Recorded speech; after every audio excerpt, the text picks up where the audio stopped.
এখনকার প্রায় মানুষরা বলে থাকে বিটিএস খারাপ, তার কারণ বিটিএসরা গান গায়, নাচানাচি করে।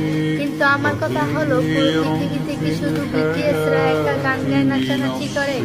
আমরা মুসলিম, আমাদের অন্য পরপুরুষদের দিকে তাকানো জায়েজ নাই। সেখানে তোমরা কি করো? লাঙ্গের হাত ধরে ঘুরতে চলে যাও। এটা তোমাদের কাছে সওয়াবের কাজ। বই, তোমরা যদি চারপাশটা একটু ভালো করে দেখো, তাহলে 100 ভাগ থেকে 90 ভাগই হারাম পাইবা, যা আমরা মানুষেরা বেশি ভাগ করে থাকি। কিন্তু তোমাদের শুধু মনে হয় বিটিএস খারাপ। তোমরা কি জানো এই বিটিএস কত গরিব মানুষদের পাশে দাঁড়িয়েছে? বিনা চিকিৎসায় কত হাজার হাজার মানুষ মারা যাচ্ছে। অন্তত তারা যেন বিনা চিকিৎসায় মারা না যায় সে আশা। একটা মানুষের যেমন খারাপ দিক থাকে, ঠিক তেমনই ভালো দিকও থাকে। কিন্তু তোমাদের বিটিএসদের ভালো দিকটা চোখে পড়ে না, খারাপ দিকটা শুধু চোখে পড়ে। আমি গর্বিত বিটিএসদের মতো